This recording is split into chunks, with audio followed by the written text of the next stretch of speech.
Hi, going back to read chapter 7. When I last read, the kids were coming home from church in Uncle Hammer's car, and um, the Wallaces were in the truck coming across the bridge, and Uncle Hammer gunned it. And once he got to the other side, basically tipped his hat to the Wallaces, and Mama said, but one day we'll have to pay for it. Believe me, she said, one day we'll pay. And I want to point out that that right there is foreshadowing. When an author does that, you instantly ask yourself, oh boy, something's going to happen later. And we know after having read The Well that the Wallaces, the Sims, the was it no, that was the Simses. The Wallaces too were in it, but white at that time, you know, the white poor, especially because the Wallaces were, and it sounds like the Simses were too. Um, they got even. They got even, usually in a sneaky, underhanded, illegal way, but they got even. So that right there is definitely what we call foreshadowing, where it's just giving hints that something's going to happen. So we'll have to wait and see what that is. Chapter 7.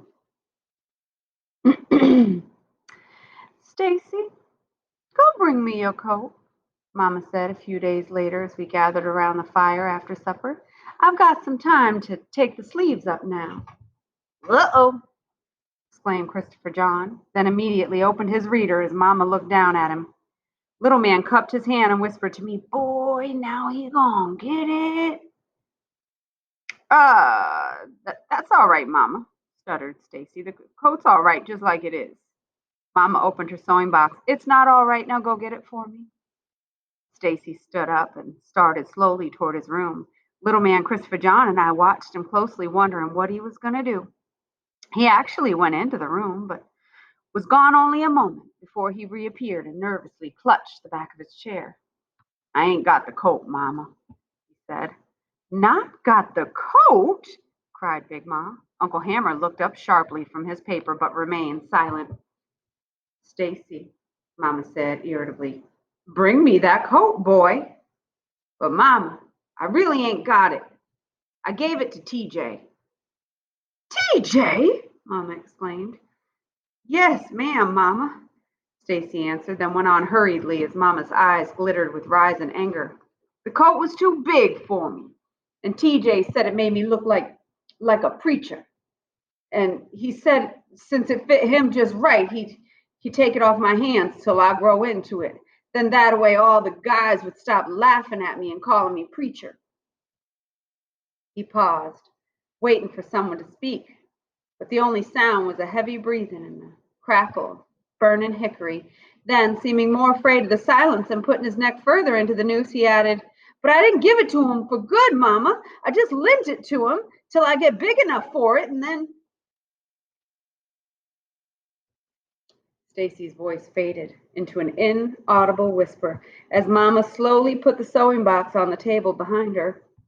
I thought she was headed for the wide leather strap hanging in the kitchen, but she didn't rise. In quiet anger, she glared at Stacy and admonished, in this house, we do not give away what loved ones give to us. Now go bring me that coat. Backing away from her anger, Stacy turned to leave, but Uncle Hammer stopped him. No, he said. Leave the coat where it is. Mama turned, bewildered, toward Uncle Hammer. Hammer, what are you saying?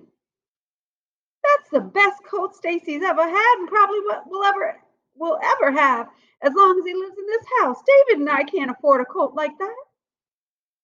Uncle Hammer leaned back in his chair, his eyes cold on Stacy. Seems to me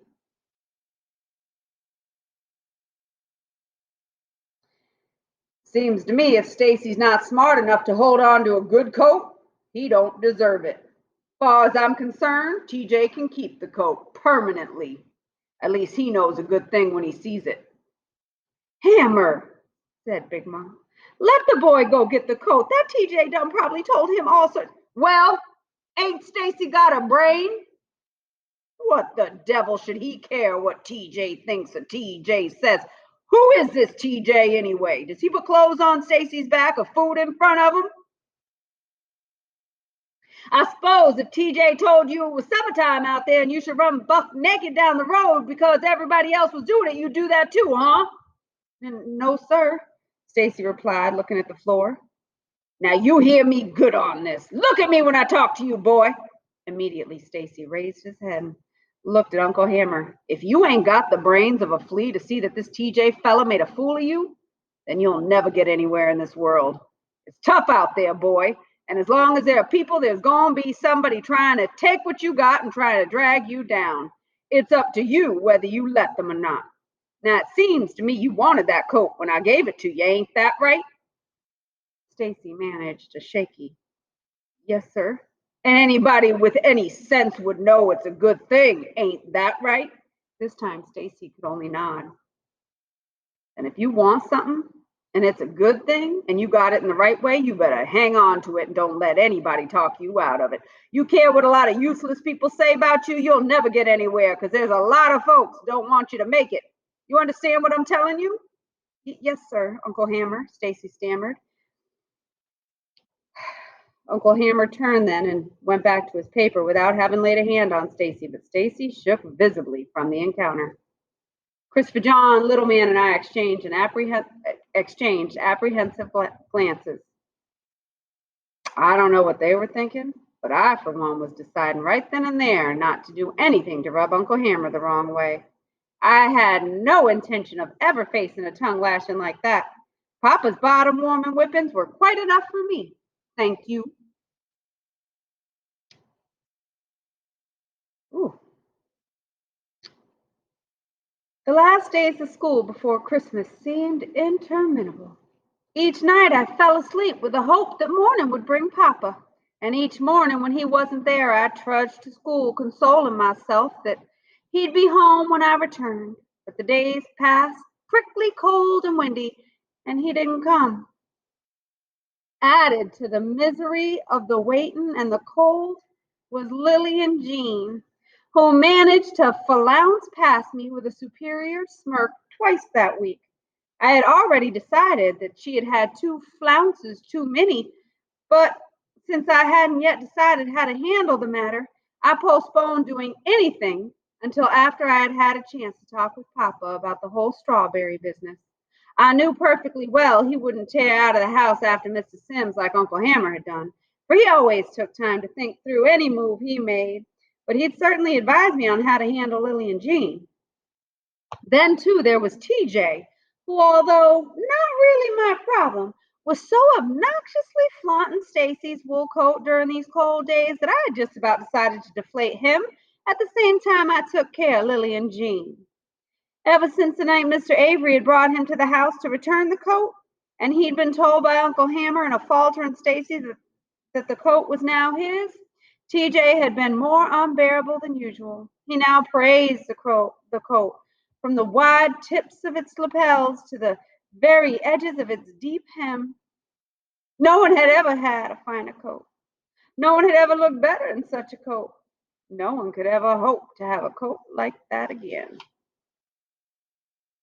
Stacy was restrained from plugging TJ's mouth by Uncle Hammer's principle that a man didn't blame others for his own stupidity. He learned from his mistake and became stronger for it. I, however, was not so restrained. As far as I was concerned, if TJ kept up this coat business, he could just hit the dirt at the same time as Miss Lillian Jean. The day before Christmas, I awoke to the soft murmuring of quiet voices gathered in the midnight blackness of morning.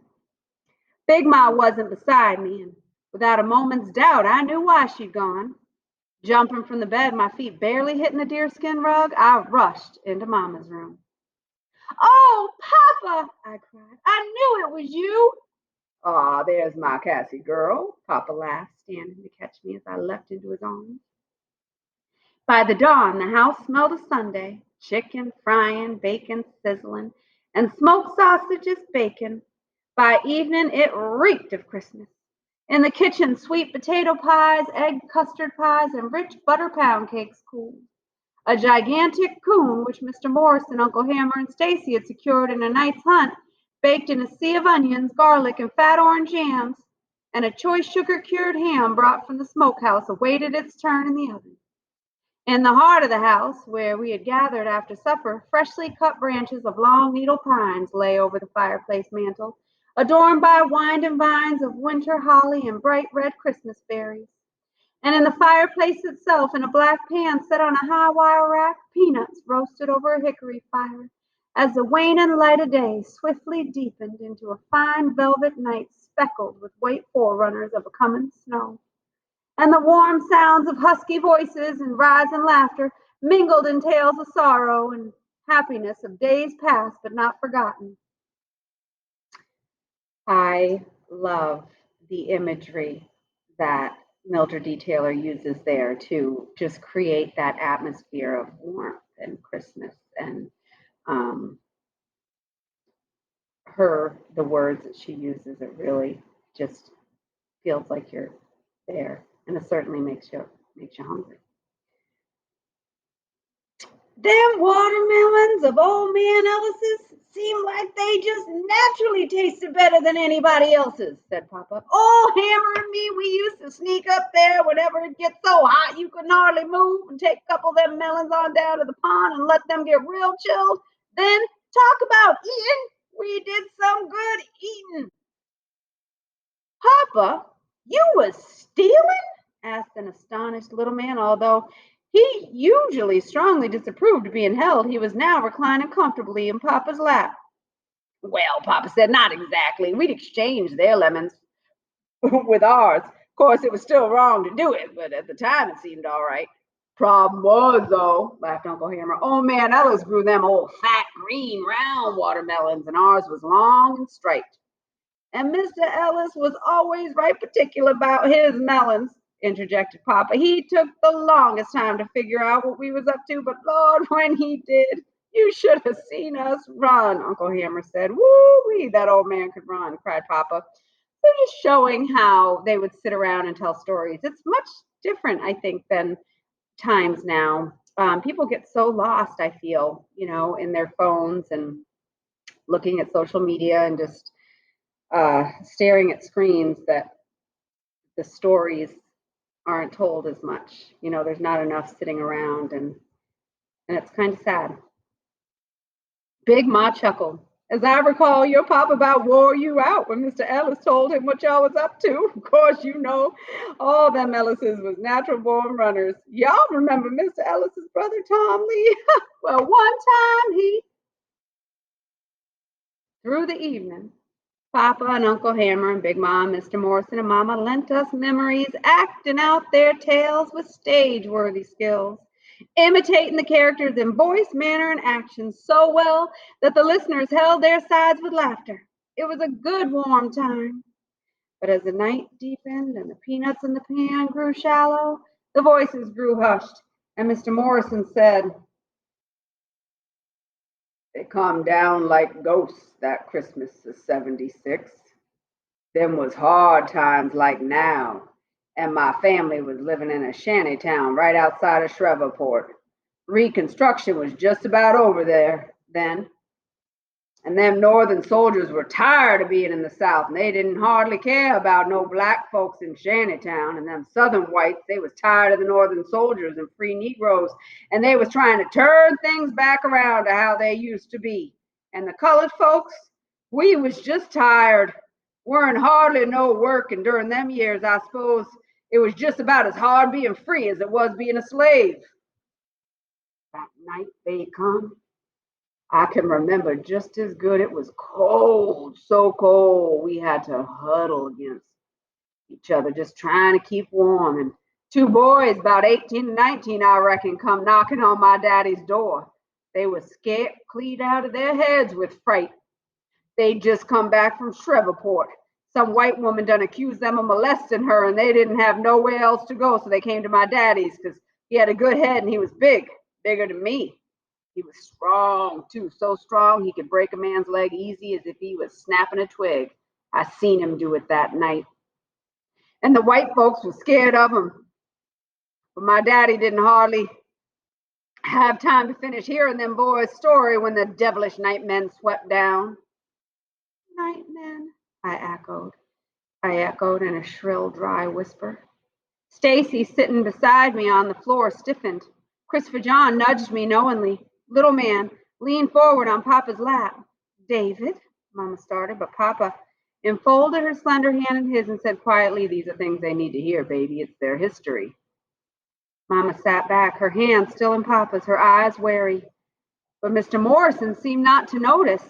Swept down like locusts, he continued in a faraway voice. Burst in on us with their rebel sabers, hacking and killing, burning us out. Didn't care who they killed. We were nothing to them. No better than dogs. They killed babies and old women. It didn't matter. He gazed into the fire. My sisters got killed in they fire, but my mama got me out. His voice faded as he touched the scars on his neck. She tried to get back into the house to save the girls, but she couldn't. Them night men was all over her and she threw me like I was a ball as hard as she could, trying to get me away from them. Then she fought like a wild thing right side my daddy. They was both of them from breeded stock, and they was strong like bulls. Breeded stock? I said. What's that? Cassie, don't interrupt Mr. Morrison, said Mama, but Mr. Morrison turned from the fire and explained, well, Cassie, during slavery, there were some farms that mated folks, just like animals, to produce more slaves. Breeding slaves brought a lot of money for them slave owners, especially after the government said they couldn't bring no more slaves from Africa. And they produced all kinds of slaves to sell on the block. And folks with enough money, white men and even free black men, could buy exactly what they wanted. It's crazy to me that even free black men would buy slaves. My folks was bred for strength, like their folks and their grandfolks for them. Didn't matter none what they thought about the idea. Didn't nobody care. But my mama and daddy, they loved each other and they loved us children. And that Christmas, they fought them demons out of hell like avenging angels of the Lord. He turned back toward the fire and grew very quiet. Then he raised his head and looked at us. They died that night. Them night men killed them.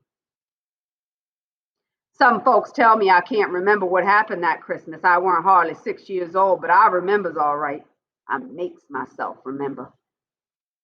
He grew silent again and no one spoke. Big Ma poked absently at the red-eyed logs with her poker, but no one else stirred. Finally, Mr. Morrison stood, wished us good night, and left. Uncle Hammer stood also. Guess I'll turn in too. It's near 1 o'clock. Wait a while, Hammer, said Big Ma. Now that you and David are both home, I've got to talk to y'all about this land.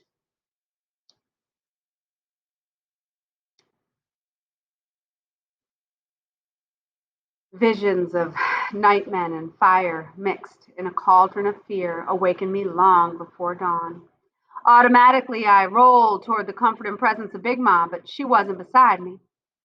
A soft light still crept under the door from Mama and Papa's room, and I immediately hurried toward it. As I opened the door and stepped into the shadowy room, lit now only by a flickering yellow of the low fire, Big Ma was saying, y'all start messing with these folks down in here. No telling what'll happen. Is it better to sit back and complain about how they do us? Mama snapped, her voice rising. Everybody from Smellins Creek to Strawberry knows it was them. But what do we do about it? We line their pockets with the few pennies we have and send our children up to their store to learn things they've got no business learning. The older children are drinking regularly there now, even though they don't have any money to pay, and the Wallaces are simply adding the liquor charges to the family's bill. Just more money for them as they ruin our young people. As I see it, the least we can do is stop shopping there. It may not be real justice, but it'll hurt them, and we'll have done something. Mr. Turner and the Averys and the Laniers and over 2 dozen other families, perhaps even more, say they'll think about not shopping there if they can get credit somewhere else. But we owe it to the Barrys. Frankly, interrupted Uncle Hammer, I'd rather burn 'em out myself. Hammer, you go to burning and we'll have nothing, Mama retorted. Ain't gonna have nothing no way, replied Uncle Hammer. You think by shopping up at Vicksburg you're gonna drive them Wallaces out? You got no idea how things work down here. You're forgetting Harlan Granger backs their store. Mary child, Hammer's right, Big Ma said. I'm gonna do what you told me about this land because I don't want some legal thing to come up after I'm gone that lets Harlan Granger get this place. But we go back in folks' credit with our land, we'll lose it for sure. And if we do that, I couldn't face Paul Edward. I didn't say we should back it, Mama said, but we're just about the only family with any collateral at all. Remember, collateral is something that you put up for a loan. So you put it against a loan. The land is what the bank can take if they don't make the payments on their loan. Papa looked up from the fire. That may be, honey, but we put this land up for this thing and it'll be like giving it away. Times like they are, it ain't likely any of these people can pay their bills as much as they might mean to. And if they can't pay, where would we be? We've got no cash money to pay other folks' debts.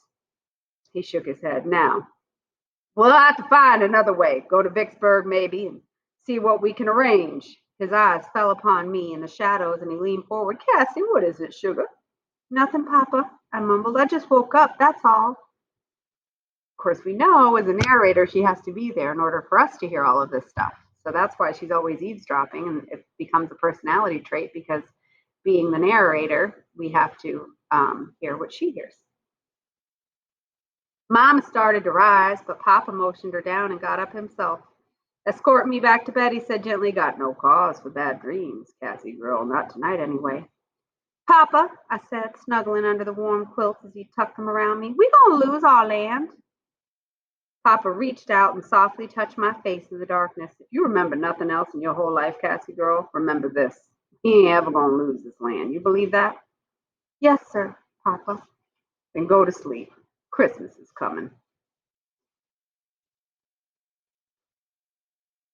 Books!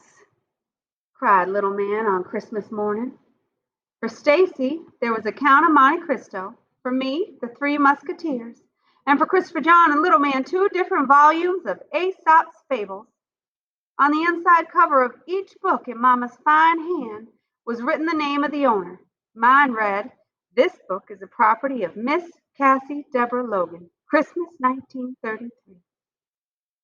Man sold me them books, told me these 2 was written by a black man, Papa said, opening my book and pointing to the picture of a man in a long fancy coat and a wig full of curly hair that fell to his shoulders.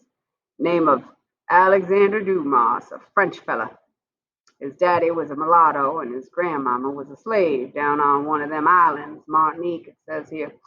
Man said to me they write hard reading for children, but I told him he didn't know my babies. They can't read them now, I said, they'll grow into them. In addition to the books, there was a sock full of once-a-year store-bought licorice, oranges, and bananas for each of us, and from Uncle Hammer a dress and a sweater for me, and a sweater and a pair of pants for each for Christopher John and Little Man. But nothing compared to the books.